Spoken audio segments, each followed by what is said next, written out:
Okay, well, welcome everyone.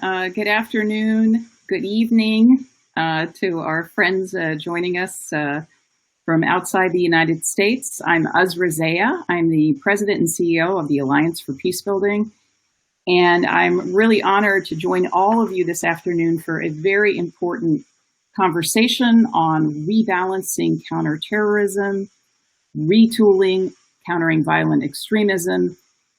Can a new administration and Congress reinforce a peacebuilding approach? So I'm going to share a few reflections with you all at the top, and then I really would like to hand the floor to a tremendous panel of experts and practitioners we have with us today who can share some critical insights, and we're really looking forward to having a lively and opinionated exchange with everyone here today. So as all of you know, next year we will mark the 20th anniversary of the attacks of September 11th, 2001. And just offering a brief personal perspective, at that time, I was a young American diplomat serving in Washington, and I will never forget that day and the discord and trauma that ensued. For the 23 minutes between the second plane striking the World Trade Center before we realized America was under attack, to a chaotic evacuation from the State Department little over an hour later, and emerging to see smoke rising from the Pentagon across the river, that day is seared in my memory. And as we all know, U.S. foreign policy was never the same. You might say the United States and the world was never the same. But who among us knew then what would follow suit? That the U.S. would launch a nearly two-decade global military campaign against terrorism that transcended political parties and administrations and was punctuated by multiple interventions costing hundreds of thousands of lives and trillions of dollars. 20 years later, it's difficult to claim success by any metric. In 2019, deaths from terrorist attacks globally were almost 3 times as high as they were in 2001. Violent extremism attacks are tied to ongoing wars and fragility, with some 95% of terrorist attacks occurring in countries already undergoing conflict. Domestically, fatigue with U.S. counterterrorism approaches has long set in, and we see politicians across the spectrum pledging to rein in American forever wars, even as the threat posed by violent extremists remains a considerable challenge for policymakers. We as peacebuilders have cogent answers to how the U.S. government could address these challenges differently. If the United States wants to mitigate violent extremism, it needs to embrace a pivot from its go-to military approach and invest in conflict resolution and prevention. It should empower local communities to address drivers of violent extremism specific to their contexts, while leveraging the vast wealth and international network of partnerships to disincentivize the corruption and human rights violations that feed grievances and fuel instability more generally. Yet the status quo in 2020 seems hard to shake. U.S. law still imposes catch-all provisions which chill the programming of peacebuilders who want to help militants disengage from extremist groups. Meanwhile, respective reports from Air Wars and Brown University recently noted that U.S. drone strikes in Yemen since 2017 have caused 86 likely civilian deaths, while the U.S. campaign in Afghanistan killed 700 civilians in 2019 alone. These findings continue to suggest that a militarized, securitized approach risks undermining the community of resilience needed to unwind and disengage already active violent extremists and prevent the emergence of local groups resorting to violence as a tool of domination. Fortunately for all of us, our panelists here today can help emphasize and explain alternatives to the status quo. Our first two panelists bring considerable expertise in researching the drivers of violent extremism and supporting programs to prevent violent extremism and disengage individuals from extremist groups. They'll share their findings and their observations on the drivers and how these learnings should impact policy debates in this critical run-up to the 20th anniversary of 9/11. Our second two panelists bring their own considerable expertise in, among other things, U.S. counterterrorism and CVE policy. They'll lay out the opportunities presented and the challenges posed by a new administration and a new session of Congress for those of us who want to stress a peacebuilding approach to the long-standing challenges posed by violent extremism and other exacerbators of conflict. So with those initial points, it's my pleasure to turn to Dr. Lynn Carter, former Senior Vice President of Management Systems International, to offer her insights. Thank you, Lynn. All right, thank you, Uzra.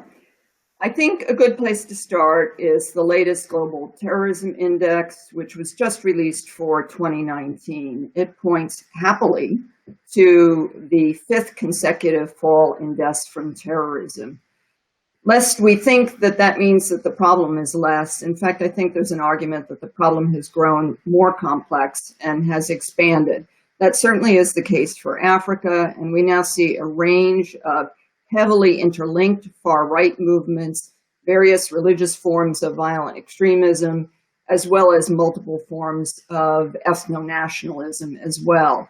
Increasingly, these various types are also playing off each other, using each other to expand their support base, and in the process creating an escalating cycle of rising social violence.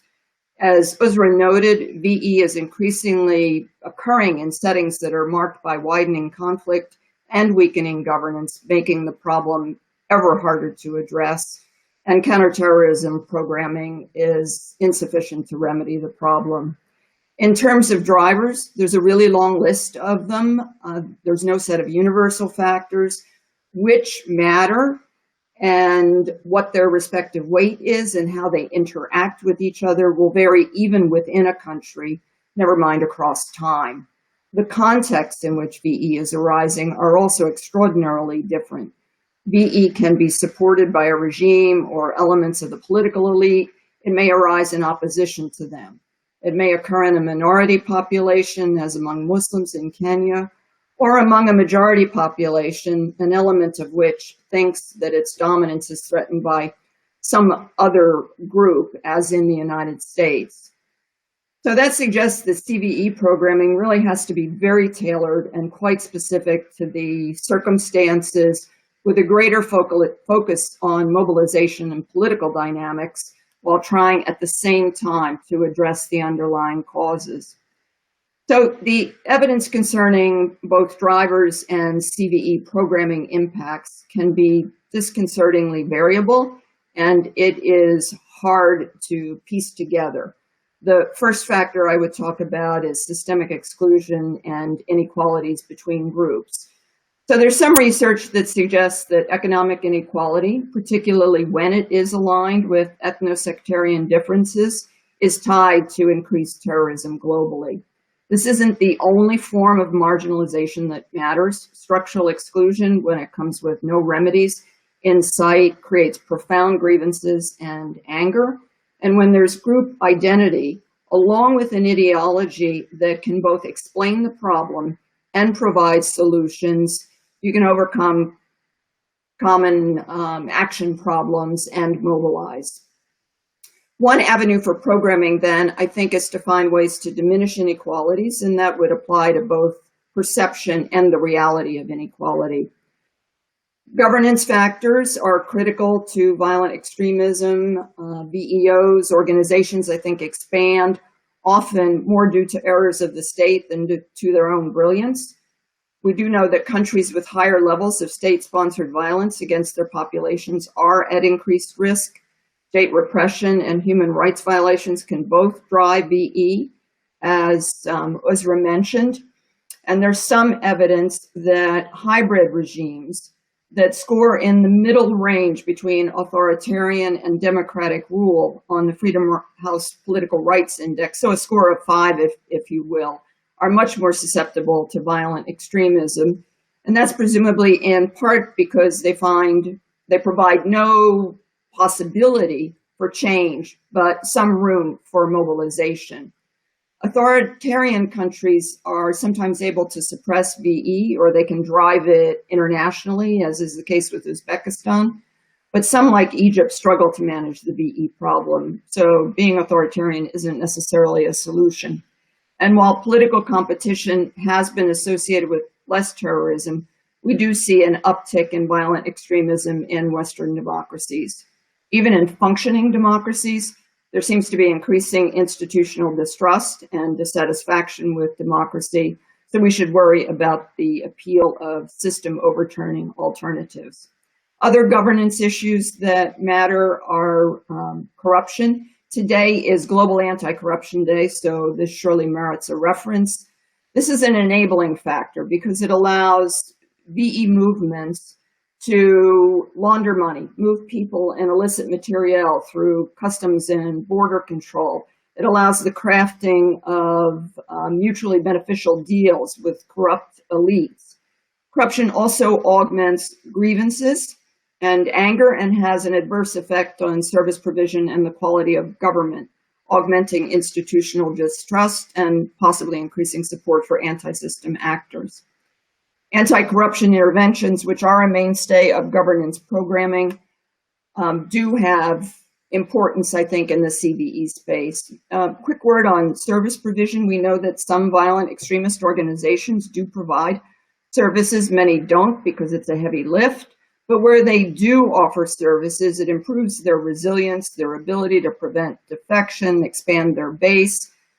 And where government services do not compare favorably, then donor investments improving the quality of services can buy some CVE effects. I think it would be useful to nest CVE programs more broadly because of these governance factors in democracy programming and in sector programming, with the latter focused on more structural and institutional reforms. Democracy programming, of course, as we all know, has become much more challenging due to the authoritarian drift. The EU just this last week, I think, called on the Biden administration to join it in an international effort to push back against the authoritarian trend, something that could produce some CVE gains if it gets some traction. On economic variables, this is still an area of debate. Material benefits do play a role in recruitment and in support in some settings, so it is important to understand their influence. We do know that individual poverty is not tied to VE. Some research suggests a link between unemployment and violent extremism, but other studies have not found such a link. UNDP did one study in Africa and found that only 13% of those who joined a violent extremist organization did so for economic incentives. There's also some evidence out there that suggests that when employment is not commensurate with the level of training or education and the expectations of young people, that can be a risk factor. This would put more of a premium, I think, on CVE efforts in tertiary and secondary schools and on making a transition to work. Livelihoods programming has been sometimes done in a CVE context. I don't think it shows such terrific results. It can be critical in the disengagement and rehabilitation space, which Chris will talk about in a few minutes. But where it is deployed, it clearly needs to be more than just vocational skills training or small business training. It needs to be more holistic and cover things like life skills, psychosocial support, and civic engagement. Those programs then end up being more expensive, but maybe more useful. Natural resource conflicts, where they line up with differences in identity, can be another driver. So strategies that help populations adapt to climate change and resource overuse, and that improved mediation mechanisms have real value. And there's some Mercy Corps and other work that has been done in the Sahel and Nigeria that does suggest that. Again, nesting CVE programming in the context of economic growth strategies that do pay attention to economic variables can be useful. I want to talk about an omitted variable with gender. Misogyny seems fundamental to most VE movements, and it's integral to their recruiting of men. So these VE movements are critical of feminism. They look back to an idealized past when, well, not idealized, to a past when women were clearly subordinate to men. UN Women has found evidence in 4 countries that hostile sexism and support for violence against women were strongly associated with violent extremism. I do some work in Indonesia where we see the extremist movement supporting child marriage, objecting to women leaving the house without male relatives, working, using family planning, immunizing their children, and of course not dressing appropriately, all portending shifts in societal norms that would degrade the rights that women have gained in recent decades. VE messaging targeting women for recruitment tends to emphasize different factors such as female agency and women's security. And CVE programming, I think, has been increasingly good at targeting VEO mobilization of women, as well as trying to enhance the role that women can play in ensuring peaceful communities. But support is needed for both protecting women's rights, but also, I think, for promoting more positive and benign norms of masculinity as part of CVE programming. So I'm going to stop with drivers there. There are many other things that we could talk about, and those may be raised in the discussion or by colleagues on this panel. Some general observations. I think there is a need for a CVE policy refresh and some balancing with counterterrorism aid, as Uzra suggested. USAID has drafted a new policy. It was released, it was withdrawn, and it still seems to be pending. I think it provides a really good starting point for the next administration, and many of you may already have seen it when it was out in public. I like particularly the emphasis on building the capacity and commitment of host country partners. This should be a major objective, and it's easier to do now than it was 5 or 6 years ago. This is going to be the only way to ensure consistent and adaptive responses to violent extremist organizations as they morph. The policy also does call for a nesting of programming in broader violence prevention strategies, and I think that's important given the increasing conflict settings and frequent state violence against populations. And finally, as I noted, nesting CVE programs within other sorts of development assistance programs can pay multiple dividends. A couple of final points. We tend to put the emphasis on the V in VE and CVE.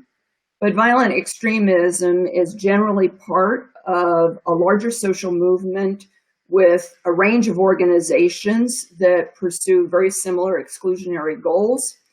When we need to consider the norm and the behavior shifting capacities of these organizations whose tactics fall well short of physical violence. So I think we need to look at the whole spectrum and the implications for their effects on society. And then development assistance projects have been getting shorter. It's just hard to square the shortness with the complex crises in which we're increasingly programming. Capacity building obviously takes time, so there's a need to combine a shorter focus on recruitment dynamics and incentives and conflict mitigation with medium to longer term structural change strategies. I think this does point to the merits of the Global Fragility Act in being able to engage longer term some set of troubled countries and to learn more about which of the many factors can be tackled, how they can be tackled, in what sequence, and with what intensity of treatment. Thanks, and I'll stop here.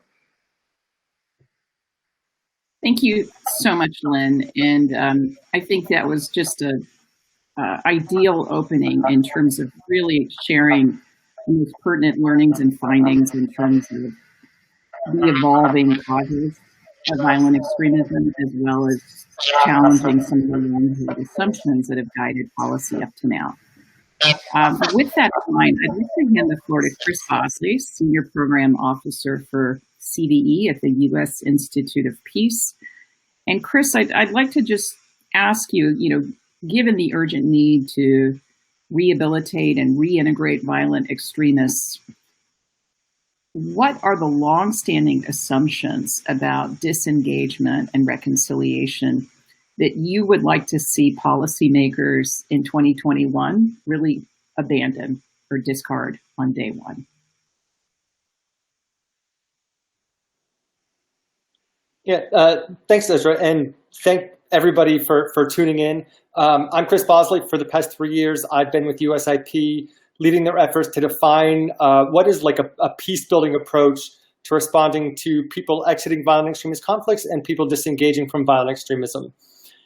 So as peace builders, I think we all believe that rebalancing our responses to violent extremism to build more inclusive institutions, cohesive societies, and resilient communities can prevent violent extremism before it even takes root.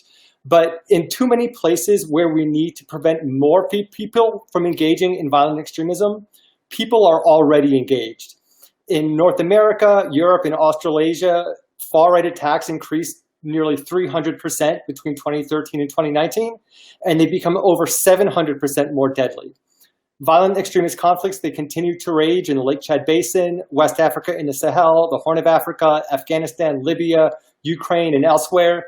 Terrorist groups continue to wreak havoc across Africa's Great Lakes region and South Asia. Reconstruction efforts are ongoing in Mindanao, as is conflict. But in no other context has crystallized the imperative for policies and programs to help people leave violent extremism behind, more so than the aftermath of conflict in Iraq and Syria. The Al-Hol camp in northeast Syria alone houses 65,000 people who lived with, fought for, and fled from ISIS. Not only Syrians and Iraqis, but also thousands of people from 60 other countries worldwide. And abandoning them, 2/3 of whom are children who were trafficked or born into conflict, and hundreds of thousands more who are consigned to other displacement camps and detention centers in the region, is not a good option. I get it, repatriation is politically difficult, people are angry and they're afraid, but if justice and security are the concerns, then consigning them indefinitely to legal limbo in northeast Syria undermines both and secures neither. So not only do we need to invest in prevention, but we also need to figure out how to facilitate disengagement from violent extremism. And the so-called de-radicalization programs that focus primarily on challenging the ideological beliefs of individuals are not it. If you want one thing the new administration and Congress can abandon on day one, abandon this concept of de-radicalization. We know that ideological beliefs and violent behavior are not causally linked. There are radicals who aren't terrorists, and there are terrorists who aren't radical. In fact, studies show that most people who leave violent extremist groups don't do so because of a sudden change of heart. Disillusionment with leadership, burnout, dissatisfaction with daily tasks, and just moving on with life are all cited more frequently as contributing to disengagement than any change in ideology. And fears of reprisal, sunk investment costs, and lack of viable alternatives are just as likely as any ideology to keep someone engaged. So ideology is not the primary problem. Violent behavior is. So if we can't just kill them all because we tried that and it made things worse, and if convincing people that their ideological beliefs are wrong doesn't work, and in most cases it doesn't, then what does work? The first thing to understand is that violent extremism is only one of a whole host of adverse outcomes that can result from a very familiar set of risk factors and environments.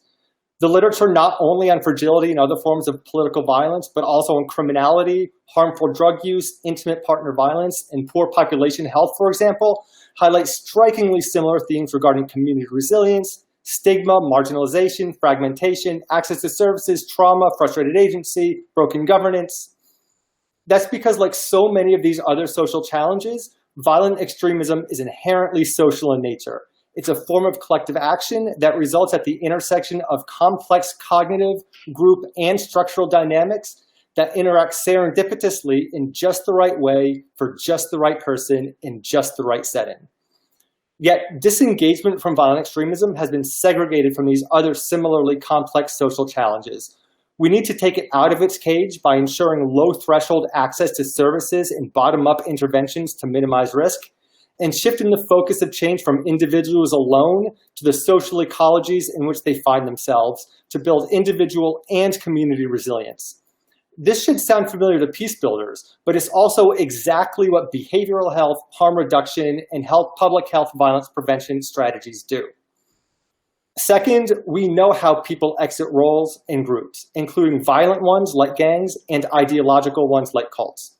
We know that sustained, positive, and inclusive or pro-social interactions with people from outside the group is key. This builds relationships, produces a sense of belonging, and can offer a new identity with a social group that rejects violence as a means to resolve conflict or pursue a goal, the very things that offer resiliency to violent extremism. This is the peace-building contribution to disengagement from violent extremism. Identify and lower barriers to pro-social engagement across individual, social, and structural dimensions to transform behavior, transform identity, and transform conflict. On the individual level, there is no pathology of a terrorist. There is no clinical test to diagnose somebody who's at risk of mobilizing into violent extremism. But that doesn't mean that cognitive and mental health factors don't play a role. They do, but not in a vacuum, and because together they contribute to engagement in violent extremism as a violent behavior. The key is changing that behavior and instead encouraging people to engage pro-socially. And behavior change is a central feature of public and behavioral health practice. First, these areas of practice show us that costly and unproven investments to try and reach those very few people at the thin tail of the bell curve who are most committed to violent extremism and most unwilling to even consider participating in a rehabilitation program miss the mark. Being so committed to the cause that someone refuses to participate is only one reason why people don't seek help. Trauma, stigma, shame, hopelessness, anxiety, social norms, resentment, poor self-awareness, fear of reprisals, low capacity, physical and environmental impediments, and low trust all can be barriers to help-seeking behavior. Second, they show us that we need to take trauma seriously.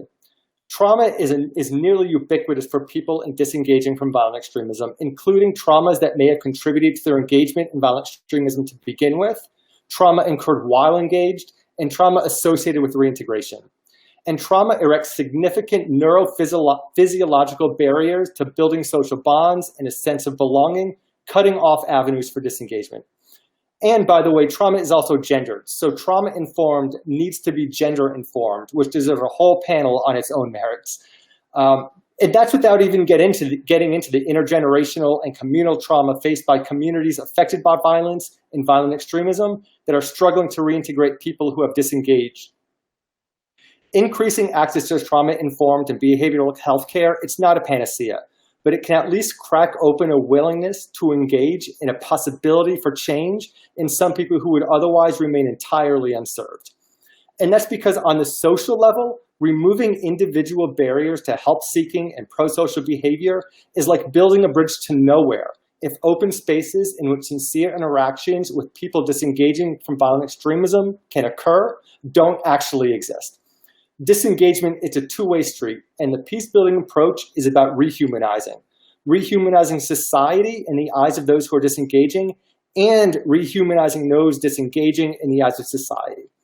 But again, this is not the only area of practice that needs to reduce stigma against people who engage in risky, violent, or deviant behavior. For people who use drugs, people released from prison, and people living with HIV, strategies exist to encourage communities to adapt counterintuitive but effective policies that support highly stigmatized populations. Which brings us to a couple more points. First, these areas of practice all harness the power of language to reduce stigma. The actual words that we use to describe things can shape perceptions, opinions, and behavior on a neurobiological level. Peace builders know firsthand the effect of dehumanizing language in atrocities and genocides, but language can also be used to the opposite effect. People-first language can challenge the alienating narratives that generate resentment, present opportunities for social learning, reduce the burden of stigma, and rehumanize marginalized groups. but used casually as part of daily vernacular, terms like ISIS bride, foreign terrorist fighter, and jihadi reinforce the very identities that people need to shed. It's a self-fulfilling prophecy, and it's gaslighting of the worst kind. So if reducing stigma is essential to rehabilitation, then let's stop using stigmatizing language. And second, of course, communities affected by violent extremism will feel betrayed, angry, and fearful. Right? Let's not forget that violent extremist groups are guilty of committing heinous crimes and atrocities. So reducing stigma may not be possible without ensuring a sense of justice, even if justice doesn't always look like the inside of a prison. But justice has a second phase too, restorative, and tradition or community-based mechanisms can provide restorative justice to open avenues for redemption and reconciliation. And finally, on the structural level, people are often disengaging in the very same environment, interacting with the very same social network, and facing the very same lived experience as those that contributed to their initial engagement in violent extremism. So disengagement efforts that fail to address this ecosystem are unsustainable. Prevention of violent extremism and disengagement from violent extremism in this way, they're not opposite ends on a continuum that can operate independently, but they're integral to each other. They close a circle and they disrupt the cycle of violence. Violent extremism is a form of violent conflict. It's also a form of violent behavior. Yet instead of using decades of public health experience to affect behavior change or peace-building tools to address underlying social causes, disengagement efforts have been primarily linear, derived from security and law enforcement imperatives and faulty assumptions. Communal, political, and interpersonal violence and conflict often predate a person's engagement in violent extremism. Conflicts and legitimate grievances, as well as behavioral health challenges, also often persist after disengagement. So defining success so narrowly as just ceasing support for violent extremism without concern for well-being or other violent, antisocial, or adverse outcomes in behavior is incredibly cynical, and frankly, it's just not good enough.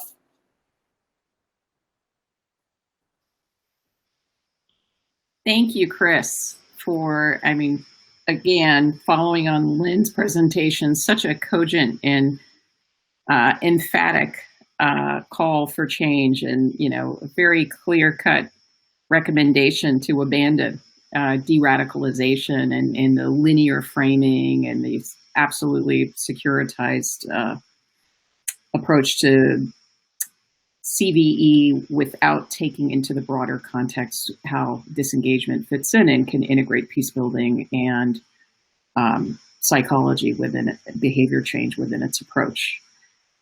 Building on Chris and Lynn's insights, I'd like to hand the floor to Eric Rosent, President of PVE Solutions, a Senior Associate Fellow at the Royal United Services Institute, and someone with experience both as a policy expert and a policymaker within government. Eric, based on what we've heard and looking ahead for the new administration and the new Congress, what would you like to see as their top priorities for rebalancing counterterrorism CVE policy? What do you think can be built upon that's been done up to now? What should be discarded, as Chris pointed out so candidly, and where are the new approaches most needed? Thank you, Ezra, and thanks to the two presenters before me who did such a beautiful job of laying the ground for my remarks. I think before just getting to what the new administration should do, I think it's really important to be very clear about why rebalancing is so needed. And I think there are three reasons in that regard.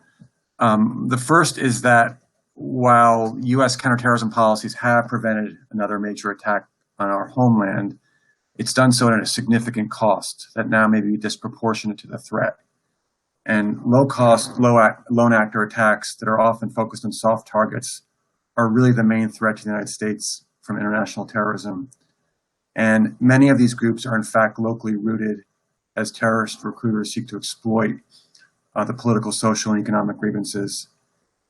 And so it's pretty clear that sustained success is impossible without focusing more on the conditions terrorists are exploiting to recruit and mobilize supporters, and by providing practical alternatives to violence. And this, of course, touches upon the kinds of issues that Lynn and Chris were talking about. And this, from a counterterrorism perspective, means focusing more attention on these grievances and conditions. And it's also recognizing that many of these same grievances and conditions that terrorists rely on to recruit support also drive other forms of violence, fragility, and political instability. And so if we're talking about rebalancing counterterrorism and CVE, part of this has to be thinking about how CVE can be better aligned with, if not integrated into, efforts to address these broader issues I just mentioned. The second reason to rebalance is that despite all the military successes, despite the killing and capturing of probably thousands and thousands of terrorists on the battlefield, the threat is more geographically diffuse. It's more locally entrenched than ever before. And this is in part because terrorism is really a political phenomenon that often takes the form of enduring movements, which we know can't be defeated by military, law enforcement, and intelligence tools alone. We've known this for a number of years, but our response really hasn't adjusted to that recognition.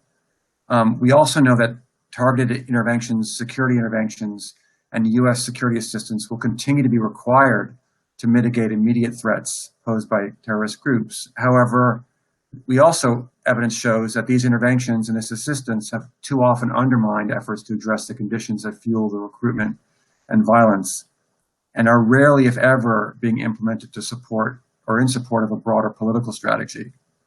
In fact, I would argue that among the difficult counterterrorism lessons of the past 2 decades has been that when you lead with a heavy military response, particularly with government partners that are repressive, the result is often worse than what you started with.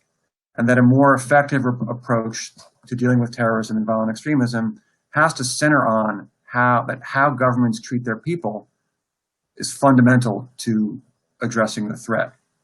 And the third reason for the rebalance is that it's just a simply different threat, as I mentioned in the beginning, and that we really have to start relying more on cost-effective, longer-lasting, non-kinetic policies and programs that, again, deny terrorists the ability to recruit and radicalize, prevent terrorism, promote community resilience, and also deal with the reintegration and rehabilitation issues that Chris mentioned.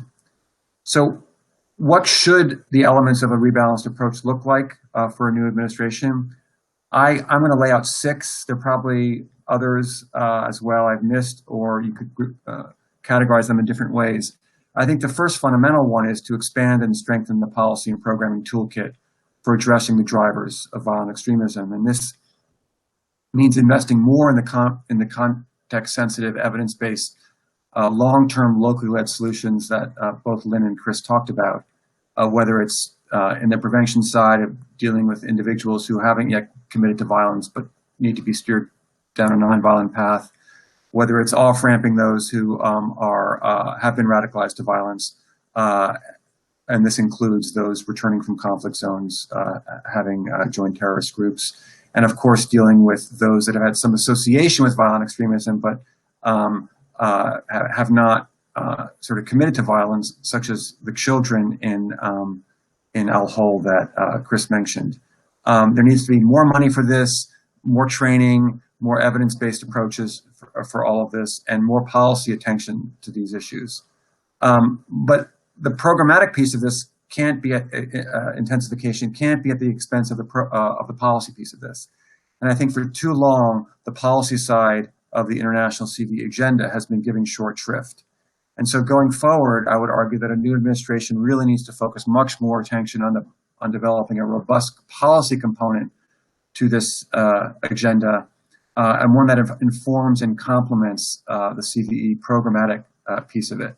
And again, it should emphasize that how governments treat their citizens is fundamental here, but it also, particularly in the era in which we are operating now for the United States, it needs to be underpinned by a sense of humility and a recognition that the recent uptick in extremist violence in the United States and calls for racial justice and equity show that the U.S. needs to improve in this area domestically, and has as much to learn from other countries in this area as it has to teach them.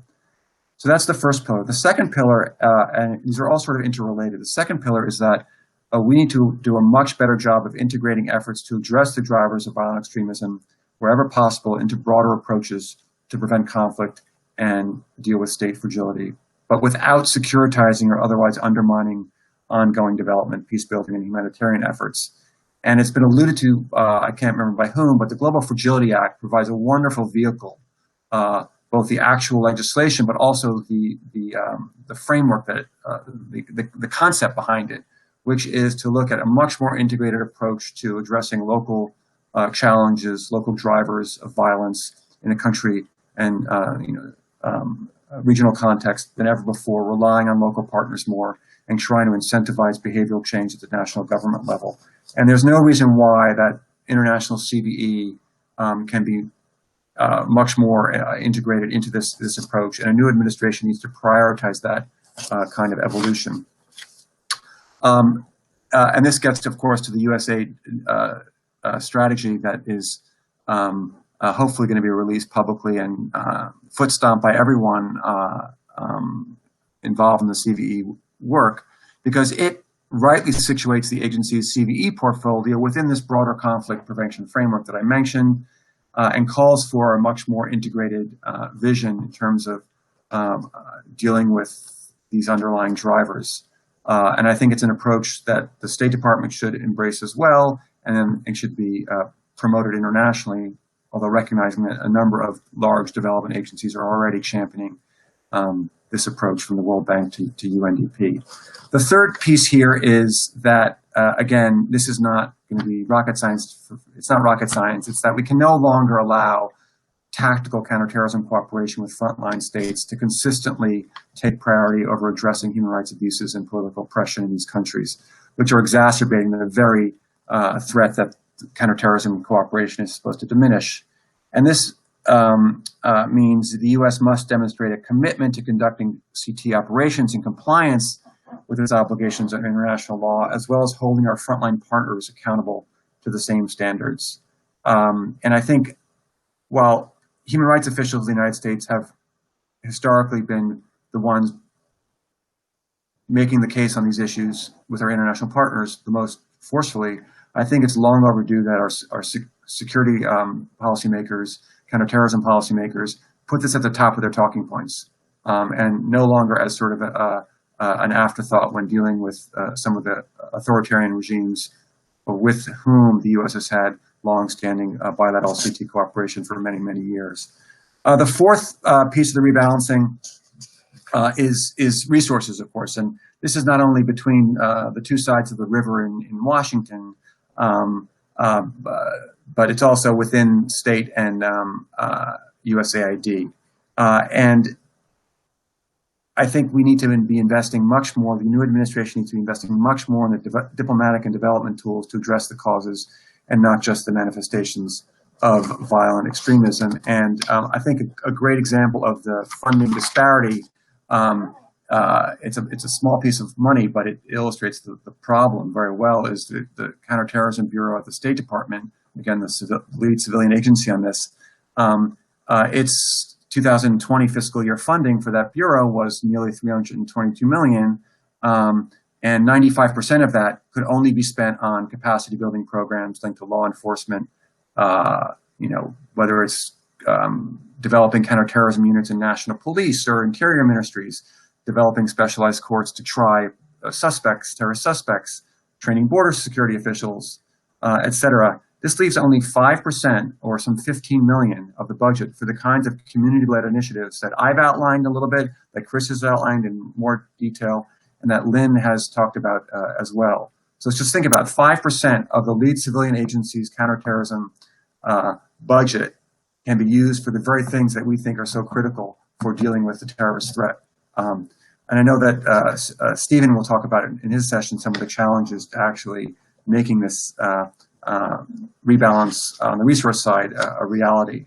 But without getting into the different flavors of State Department funding, because there are many different types of funding that go to the State Department and all the various congressional earmarks, I just do think that some form of significant rebalancing of the State Department budget as a starting point is critical here, and this could help incentivize and catalyze a surge in related investments from other governments, private sector, and a philanthropic community. And I think regardless of how much more money is available, again, there needs to be a mechanism to actually coordinate across the State Department and with USAID across these issues. We know that CVE terminology can be a bit loose and there'd be lack of clarity, and so getting a handle of what we're actually doing in the sort of CVE space is critically important. And I think the coordination efforts that were initiated, albeit late in the day, by the Obama administration have whittled away completely under the current administration. So I think some form of, to use State Department vernacular, seventh floor coordination on this is really important. Again, with an eye to the Global Fragility Act. So you have one eye on. Eric, I'm going to jump in and just ask if we can wrap up. I want to make sure we have time for Stephen. Sure. So just the last point I'll make, and that is the need for multilateral engagement and leadership, and revitalizing the U.S. leadership in a lot of these fora and pushing back against the authoritarian growth of the sort of the increased power that authoritarian regimes have gained in these platforms, and the need to really promote internationally in these fora the kind of principled, values-based leadership on this agenda that I think Lynn has outlined, Chris has outlined, and I'm calling for. Thank you, Eric. Thank you for putting forth so clearly and comprehensively, 5 key areas where a rebalance is not only in order, but is within reach. With that in mind, I want to turn to our closing panelists before we open up the Q&A. Associate Professor at American University, Stephen Tankel, who also brings to the table a considerable experience in the Pentagon and the House Affairs Committee, and is a great thought leader on these issues. So Stephen, as we talk about opportunities ahead, I'd love for you to touch upon the congressional angle and where you think that reassessment needs to be made, and how, as Eric so emphatically stressed, how the new administration can really make this a meaningful priority. Over to you, Stephen.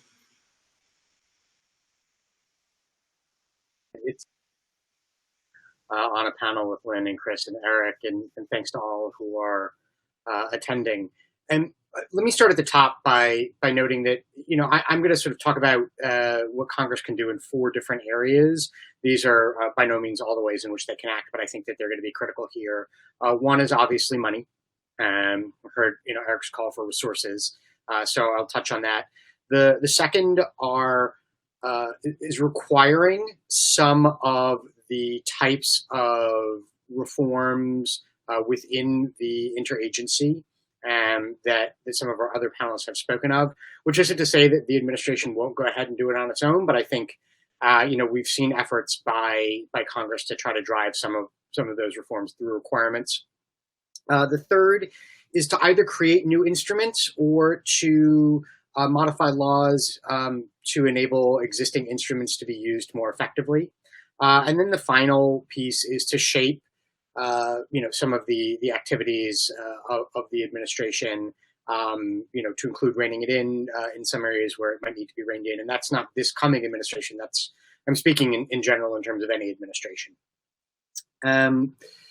So with that said, I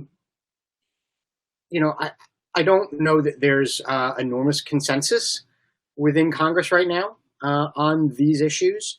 And I think it's also worth noting that when we talk about legislative vehicles, we've not seen in recent years a ton of legislative activity, especially in this space on the Hill. The Global Fragility Act is, I think, a very, very welcome exception. And I'll as somebody who had the honor and privilege of contributing to that when I was on the House Foreign Affairs Committee, I'll touch on that in a few minutes. But I do just want to note that when we're talking about legislative vehicles, there are limits to what we're going to be able to accomplish there.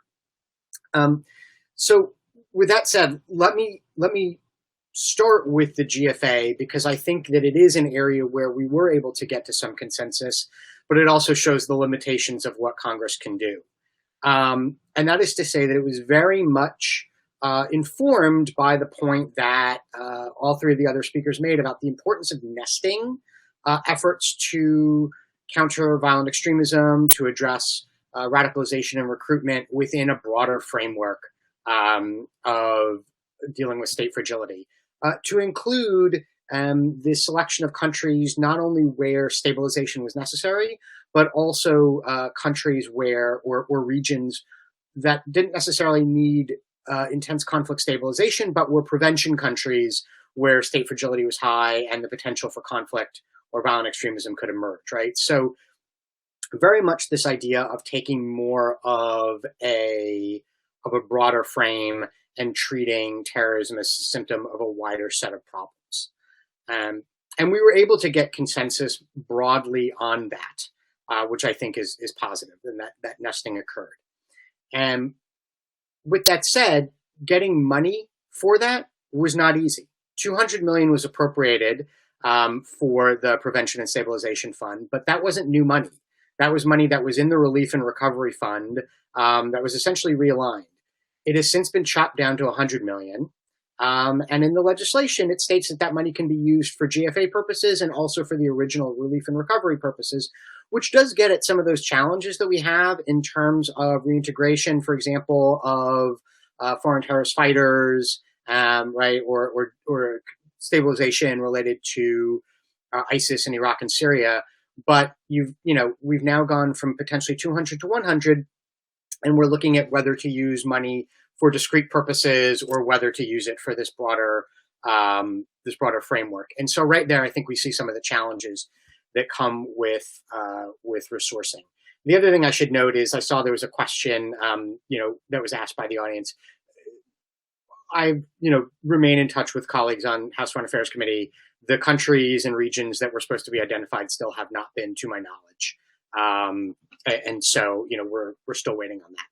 With all that said, I think the GFA is an important step in the right direction, and I think it shows what Congress can do by trying to drive change in terms of how state, USAID, and others come together around these issues.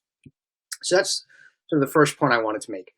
The second is listening to some of our other speakers, and Eric in particular, talking about not letting our tactical efforts get in the way of our efforts to promote governance, the ongoing need for security assistance, but sometimes the dangers that are inherent, or the external or negative externalities that come with, with how we do security assistance.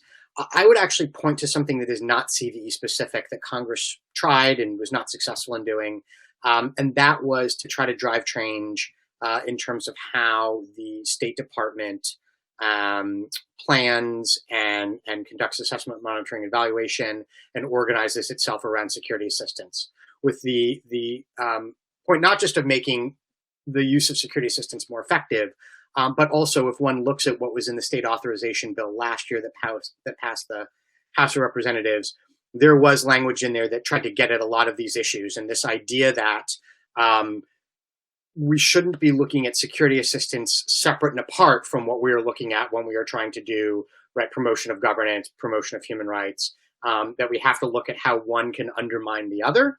And so we have to sort of start at the outset with better assessments, more clearly internally demarcated red lines that can be communicated to recipients, things of that nature. That has not yet become law, although I think it has informed some of the good thinking and good work that is being done at the State Department right now. Hence my point earlier that Congress can require things, but it can also help to shape, what departments and agencies do. I think we've seen that with the, strategy to for State Department to develop a strategy for combating white supremacist violent extremism globally. That was required by this year's NDAA. It is already underway because earlier legislation had, I think, helped to spur activity by the Bureau of Counterterrorism at the State Department. So that's my second point, is sort of looking at Congress hopefully coming together and passing some sort of legislation that informs security assistance by the State Department, and also holding Department of Defense's feet to the fire regarding some of the reforms that were mandated in the FY17 National Defense Authorization Act. The third point I want to make, is on the potential for new appropriations, and I am 100% in agreement, violent agreement, if you will, that there's more need for resources, and I think it's going to be very, very difficult. We are, I think, going to see belt tightening across the board. And I would note the degree to which this cannot just be nested with broader development and governance promotion, but also the degree to which we are able to look at efforts sort of more broadly that can help have benefits for CVE, that also align with what we are trying to do in the areas of strategic competition, especially in Africa and parts of the Middle East. I think that is going to have more success, perhaps than looking more discreetly through a CVE lens, just in terms of what's going to have appeal for lawmakers. That's less of a commentary on what is good or bad from a implications on the ground perspective, and it is more just in the cold, hard reality of how to get things funded. The fourth point that I want to make is on some of the small ball that I think has been somewhat successful. And there I would point to the efforts to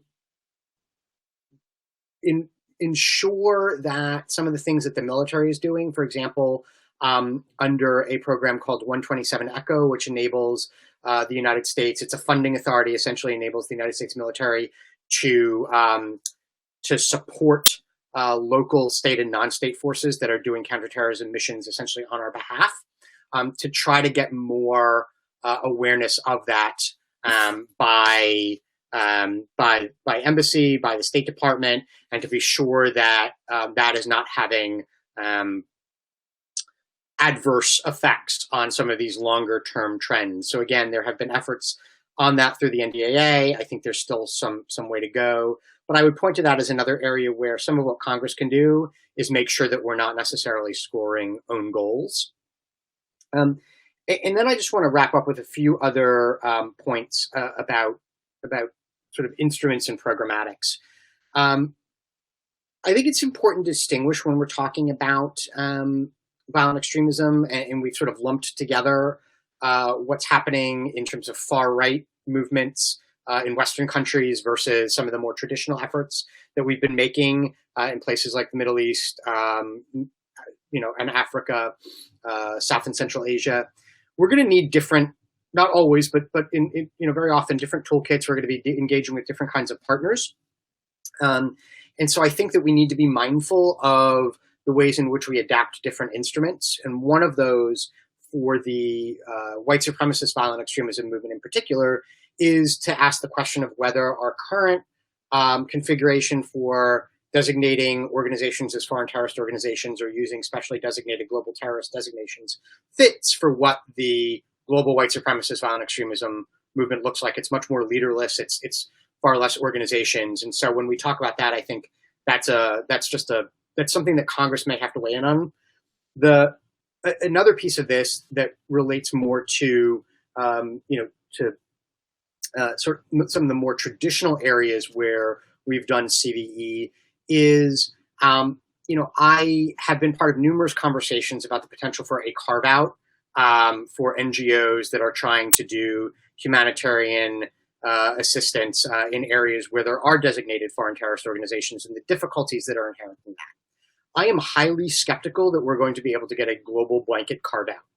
But I do think that there is the potential for some sort of a pilot program or pilot project that picks an area or a country or a region and that creates some sort of a carve out for entities operating there through the lens of trying to do reintegration along the lines of something like what Chris was describing, and Eric and Lynn have also talked about, and the role that NGOs play there. And so I think that's something else that Congress can be looking at. And those are some of, I think, some of the smaller ball areas where you can tie that to a larger legislative vehicle, but still have an impact that that facilitates more effective efforts, both by the executive branch, but also by civil society. So, again, I think we need to be humble in what we expect to come out of Congress over the next couple of years. But, I also believe that if we are creative, that there is space to play. Thank you. Thank you so much, Stephen. I think the four of you deserve a round of virtual applause for really covering the basis, from the evolution in origins, the drivers of violent extremism, all the way through to the approaches to be discarded, the rebalance to be made, and Stephen, really how we collectively can take this case to Congress in an effective and impactful way. We have some terrific expertise represented in our virtual audience, and some excellent questions and comments have come forth. So I'd like to just proceed and share the questions with the panel and ask any of you to kind of weigh in as you would like. The first is a question very on point. Let's take a current example of a highly militarized response to a violent extremism situation, the Sahel. So if you had the magic policy wand and the resources you needed, how would you rebalance the strategy there?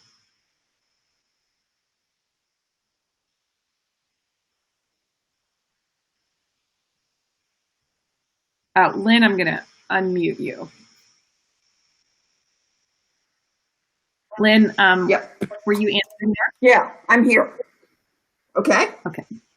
Did you want to take the question? Yeah, I was going to start and hope that other panelists might weigh in. The needs in the Sahel are going to be huge. There are substantial governance needs, strengthening the performance of the government, its ability to deliver services, conflict mitigation around natural resource shortages. We know, for example, that Boko Haram holds both land bordering Lake Chad, so it has access to grazing, it has access to water. That's a mechanism for building support. So these resource challenges are particularly important in the Sahel, working with vulnerable communities on conflict mitigation and peace-building aspects. But the democracy and governance needs are really profound across the Sahel, and that programming tends not to be particularly well funded and needs attending to.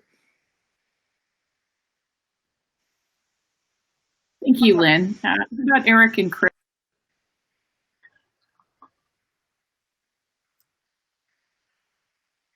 You're on mute, Eric. Oh, sorry. Hold on. We hear you. Can you hear me? Yeah. Yep. There are basically four issues there, and I think it's not dissimilar from other regions where there's been a spike in terrorist activity and a continuing set of conflicts. One is the recalibration of security partnerships, and this gets to the whole issue of no longer overlooking state violence, human rights abuses, corruption, et cetera, when partnering with host governments, and that to recalibrate security cooperation with this in mind. The second is revitalizing diplomacy. I think much more diplomatic engagement and an effort to bring an end to the conflicts that are fueling the terrorist violence is needed. The third, I would argue, is investing much more in locally driven strategies to deal with terrorism and violent extremism, working with regional and local partners, the AU, regional economic communities, et cetera, and really promoting this human rights-based whole of society approach that a lot of people have been advocating for, but not a lot of it is being done in Africa. And then finally, it's just deepening investments in locally owned initiatives. And this gets to the whole issue of scaling up resources for the kinds of programs that the research shows is actually most likely to address the drivers of violent extremism. And just right-sizing our military engagement there, I think it's for too long. It's just been our military engagement with a lot of these African governments has been fueling bad practice and not actually reducing the threat. So I think there's a pretty clear case to be made for how to do things differently in Africa. Thanks, Eric. That's very to the point. We'll hear from Chris and Stephen on this point regarding the Sahel. Chris? Yeah, I think one thing that I would include with that is, kind of everything that Lynn and Eric have said, including violent extremism and the Global Fragility Act and the fragility conversation is important. And this may be less applicable for the Sahel and much more applicable for the Levant and Iraq and Syria. But the same kind of idea with conflict affected areas is to expand the conceptions of stabilization, right? I mean, the reality is that, yes, we want to rebalance away from the military, but the military is there and the military is going to be there no matter what we want. And so how do we figure out what it means to be, for the military and for the DoD to be supporting and not to be supported? And to expand the conception of stabilization, which used to include access to services, cleanup of disrupted spaces, facilitating health and food assistance, but also to include things like behavioral health and psychosocial support, providing child-friendly spaces and trauma-informed care, greater emphasis on education and well-being, and support for these kind of local rituals that can tackle the realities of reckoning and accountability and reconciliation. So, I think the military can be a resource. I think we need to change the way that we use them. But if that's where the funding is going to be, then let's figure out how to use them in a way that's constructive.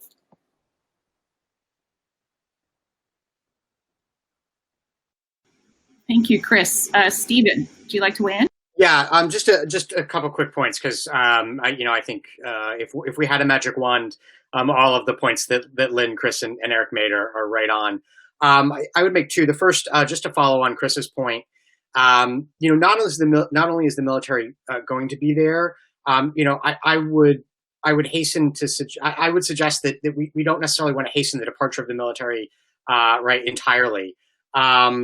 The military does enable, access in certain areas and certain types of efforts that just are very, very, very difficult otherwise. And as a matter of fact, having been part of conversations, about what a downshift by the Department of Defense on counterterrorism, or what they call countering violent extremist organizations, would look like, one of the questions is, how is this going to potentially infringe upon efforts by other elements of the interagency to do some of these types of activities? So, I just think that that's something to keep in mind.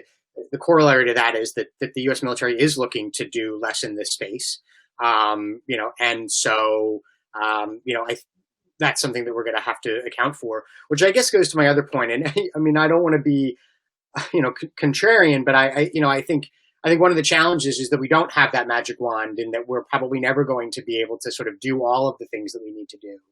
And so the one thing that I really just want to emphasize is the importance of stepping back and doing upfront assessments of how all of these different pieces are supposed to fit together, and identifying concrete metrics that tell us if we are having success over time. And B, the one thing, I actually think that one of the most valuable things in the GFA was the long timeline that it laid out. That these are not going to be problems that get solved in, much less overnight, like a year, 2 years, 3 years. And so we may not have that magic wand that gives us all the resources and everything we want, but at least in certain areas, we do, if we implement the GFA correctly, have that time to try to get proof of concept directly. And I would just note on that, the whole, one of the ways that the GFA was sold was, we all agree that the way we've been doing this has not been working. Let's try another way and try to get this right. But there's a danger that if we don't get this right, then we've missed our shot. So I think it's important to be able to show progress over time. Thank you. Thank you, Stephen. And I'd say AFP, we absolutely agree on that imperative to show progress in the GFA, and as well as the critical element of the 10-year timeline in terms of the commitment and the investment. For the next round of questions, I'm going to kind of do a round robin. I'll go down the list. There's some great points that have come forward with respect to policy approaches and government approaches, and then I'll leave it to our panelists which ones you want to reply to. First, there was a question related to structural violence. Shouldn't the government focus on structural violence in existence and modify policies in the best interests of communities and more programs about conflict resolution? Another suggestion here with respect to shifting government approaches is, wouldn't a Department of Peace in the government be helpful for communities in approaching issues locally? A point that we've heard come up time and time again today. We're a large country with a different demographic where one size doesn't fit all. And I would just comment, there is pending legislation related to creating a Department of Peace in the US. Next question is about state-driven violent extremism, and asking about the role for democracy and governance organizations focused on inclusion, anti-corruption, political reform, and democratic strengthening. How about what's the take of the panel on those? Structural violence, Department of Peace, democracy and governance within an overall rebalanced or rebooted approach. Lynn? Addressing structural violence is what we've all been calling for, basically, in the last hour or so.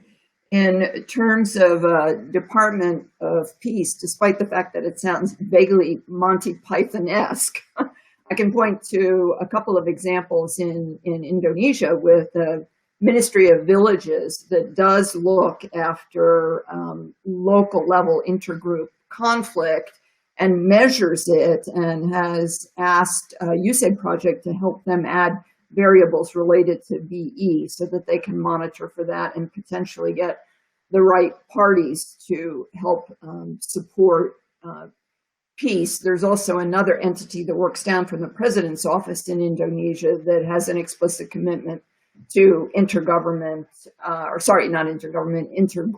peace building as well. And in terms of state-driven VE, yeah, sure, there's a role for civil society, but often their space has been increasingly constrained in this authoritarian drift, and they need diplomatic support, they need programming support, they will be constrained financially as well as in terms of what they're permitted to do. Thank you, Lynn. Let's hear from Eric, Chris, and Stephen.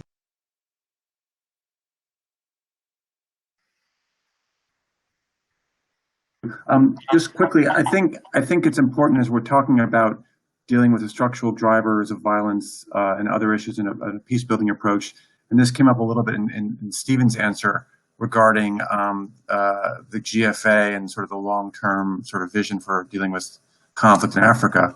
It's really important not to separate that from the security, the sort of traditional security response to immediate threats. And too often these conversations are bifurcated. And I think that the fact that security actors, the counterterrorism community, is not involved in GFA discussions is one of the fundamental problems, because you need to have these two sides of the coin sort of converge more if you want to get sort of different outcomes in terms of dealing with the violence. And on the Department of Peace question, I think it's an interesting one, or idea. It's an interesting one, but rather than focusing on a specific department, I think it's an approach that a Department of Peace would be, that the person who put forward the question is sort of suggesting is needed. And I would agree, which is much more consultation with local actors on what their needs and priorities are, and a much more bottom-up approach to addressing the drivers of conflict and violence. And for too often, the engagement's been through national governments, who are often part of the problem, and aren't in touch with the needs of their communities, and particularly the ones they've been marginalizing for so long. So I think some form of mechanism that allows for the State Department if not a Department of Peace, to prioritize that type of problem solving and working much more closely with communities and the like. And I would just echo what Lynn said. Yes, much more focused on structural drivers and the like. But again, it has to be in sort of commensurate also with shifts in how we think about the near-term issues of the immediate violence that we're trying to thwart. And it can't be our response to the immediate violence is just undermining our ability to deal with the structural violence. And I think that's been the tension for many, many years. And so we just have to keep that in mind. Thank you, Eric. Now let's hear from Chris and Stephen on the second. Yeah, thanks. Thanks for those questions. I'm going to kind of try to tackle a couple of them here very quickly. On the point about state-driven violent extremism and interventions that try to increase inclusion, anti-corruption, democracy strengthening, yes. I mean, yes, all of that. Right. I think if you look at why people mobilize to engage in violent extremism, there's a whole host of reasons, and it's different for everybody, and it's different in every context. But a couple of the factors and the dynamics that come up time and time and time again are marginalization and alienization. So I think, one of the big questions to preventing becomes, in any given case or environment, what are those causes of marginalization and social exclusion? They can be political, they can be social, they can be economic, they can be cognitive, but what are the resilience factors that can increase social network diversity, increase inclusion, increase all of these things, and decrease social exclusion, decrease marginalization, decrease alienation, which are some of the major drivers that come up time and time again that go into why people engage in violent extremism. And then second, on the Department of Peace, like Eric, that's a fascinating idea. I think it's a monumental task. I'm going to plug real quick for USIP. It was in the 70s and the 80s that a group of World War II and Vietnam veterans kind of came together. They were elected to congressional office. They saw the robust war-making enterprise that consisted of military service academies, of war colleges, all the war memorials. And they launched the movement in order to develop the Peace Academy to kind of be the counterbalance to that war-making enterprise. And the USIP was kind of the outgrowth of that. And is it good enough? Is it a Department of Peace? No. We're not part of the government. We are an independent institution, and that's really, really important. But I think your point is still valid, and I think Eric's point is valid in that, whether or not a Department of Peace is going to happen, this kind of rebalancing needs to happen. I would advocate maybe for the idea of a director for strategic prevention, in the National Security Council.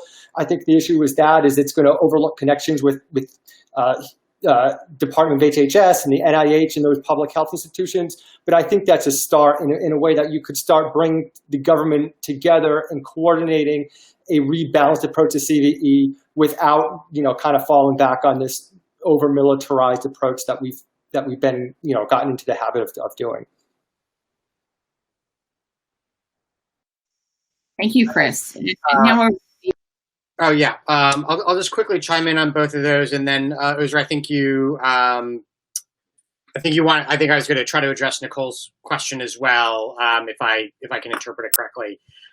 So,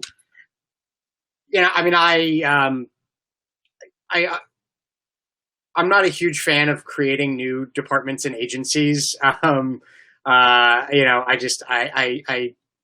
recognize the underlying rationale, but I think I would be more in line with Eric's idea of sort of trying to integrate some of that thinking across the existing bureaucracy than to create new bureaucracy. If only because having looked at some of the new bureaucracy we've created over the last 20 years, and hasn't always worked out the way we had intended and anticipated. So I guess that's my take on that. On the question of state violence and democratization and governance, there's, I think, 2 points that I would make here. The first is that the next administration is going to be better than this one, right? It would be hard to be worse. But I think looking at a lot of the rhetoric that has been coming out of the incoming administration, there's real cause for optimism about how they're going to sort of look at these issues. And I think across the board, that can have benefits, right? There are secondary benefits to acting in one place. You'll have secondary benefits in another, just, because people are paying attention, if arms sales are withheld, or, there's, conditions that are put on assistance are honored, things of that nature. So I think there's going to be hopefully global benefits there. But when it comes to sort of some of the specific efforts that we're going to need to promote the types of reforms, I think that the questioner is referring to with regard to state violence, in addition to drawing red lines and doing no harm, sort of the more proactive or forward-leaning or activist engagement will probably be, occurring more in some places than in others, is my sense, because we need to be mindful of what we can accomplish, and this stuff is really, really hard in any one place, much less everywhere. And so here again, I think, I would sort of point to a new way of looking at this, which is less about doing all of these things because they are important for CVE, and more about sort of promoting governance, promoting, and human rights and rule of law, because these are things that are beneficial for the United States, for the sort of what we want to envision as, the sort of the new international order as we go forward, because I don't think we're just going to be able to rebuild the old one. And that this is going to be an important component of our efforts to compete strategically with China and Russia and other countries. And so, and by the way, is going to have benefits for us when it comes to trying to build the kind of institutions that you need to deal with a pandemic or something else. So I would just encourage looking at this through that prism of these are goods in and of themselves, and they have benefits for the CVE agenda. They're also really hard, and we're probably going to be doing them more in some strategic locations than in others. But if we have a baseline that is better than what we've had, I think we will see across the board benefits. Switching gears, there was a question that related to, if I interpreted it correctly, that Uzra, I think you wanted me to try to take on, regarding what was done with the GFA and the SAR, and trying to ensure that humanitarian organizations were able to work in areas where designated foreign terrorist organizations were operating, and whether there was going to be another push for that. And I just want to clarify, that was the final point that I was making in my introductory remarks, which is that I'm somewhat skeptical that there's going to be legislation that deals with that globally, although I could be pleasantly surprised. But I do think that some sort of a pilot project where we try to deal with that in a specific area, for example, okay, we're going to be trying to do reintegration with Boko Haram, and so we're going to create this carve out for those individuals who are doing that. Then that you sort of get a proof of concept, and that opens the door for for wider amelioration down the road. I think that's what the questioner was asking about, and that's how I would think about sort of taking another run at this. But if I misunderstood that question, then, I guess obviously please come back to us in the chat, and happy to try to get it right.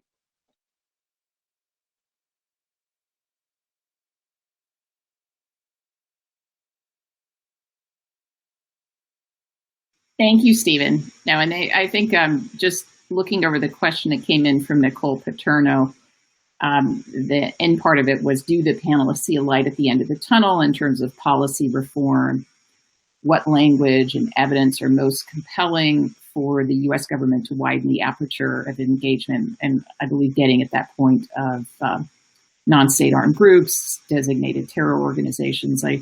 I would put a plug in here for AFP and our partnership with the Charities and Security Network and many other committed members and partners of the Alliance towards what we call right-sizing counterterrorism laws as we approach this 2-decade mark, to make that kind of vital disengagement work possible and not impede the very acts that can make progress where it's been so lacking for the last 20 years. We had a few more comments. A question here directed at USIP, but I would extend it to all of the panelists about how you see the role of the Department of Defense, DoD, as they say, in the Global Fragility Act, and where their responsibilities should lie. Chris, do you want to start on that one?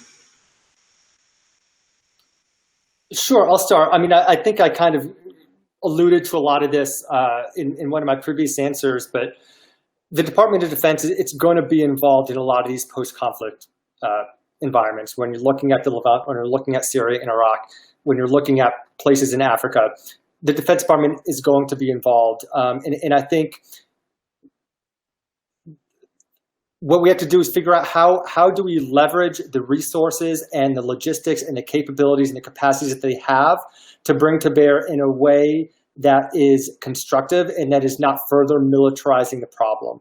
And I think when I was in the military, I spent 10 years in the military, there was constantly discussion about how do we support the State Department and how do we support USAID in their efforts in, fragile states and in conflict resolutions.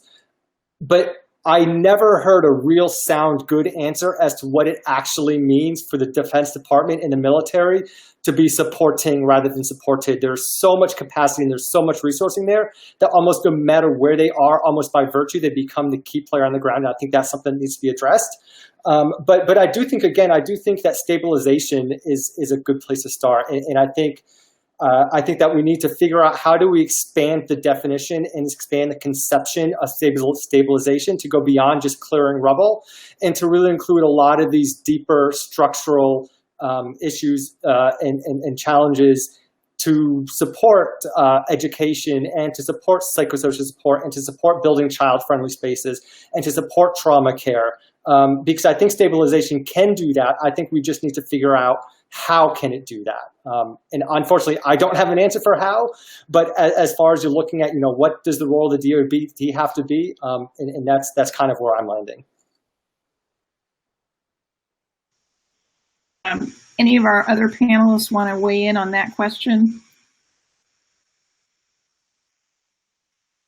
Further query for Chris, that long list of things that you rattled off at the end, child-friendly spaces, et cetera, you envision that as a role for the DoD? Tell me what makes them good at that. Lynn, you're absolutely right. And let me kind of rephrase that, because the DoD shouldn't actually be doing the child-friendly spaces and the psychosocial support, but they can have a role in stabilizing an environment so that those things can happen. Thank you, Chris and Lynn. Eric, you look like you want to jump in. We're getting close to the end point, but why don't let's make sure. From what on the psychosocial support, and I think it's one area where if rebalancing is going to occur, there needs to be a huge investment in capacity building, in psychosocial support, trauma-informed care. That's the U.S. can draw on in working with in all these different environments. Currently, the bench is really, really thin, and there are plenty of retired cops who get sent overseas to do training for other police forces. There is not something similar in the public health space, and I really think, obviously, the pandemic issues might drive the conversation, and I totally get that, but I think in our little niche issue of psychosocial support for prevention and for rehabilitation and reintegration, that has to get infused with resources, expertise, bodies, so that the U.S. can be a leader in this space. And right now it can be a leader in talking about it, but it can't lead by example or by delivering capacity building. Well, thank you so much, Eric. And thank you to all of our panelists. I think you've done an amazing job in an incredibly short amount of time on an almost impossible topic addressing the why, the how, the what, and the when, of this rebalance and what needs to be done. I want to thank our audience as well. There were great comments and links in the chat.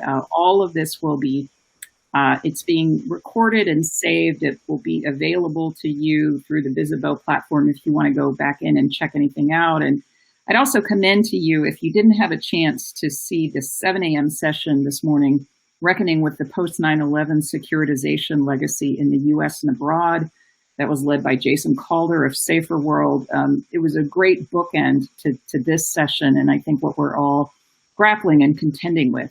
So a virtual round of applause to our terrific panelists. Thank you to our audience. We've got one more round of breakout sessions starting at 4. Hope you'll take time to visit our incredibly dynamic PeaceCon sponsors. They're on the exhibitors tab on Visibo. And thank you for making this our biggest and most global PeaceCon ever. Take care. Thank you.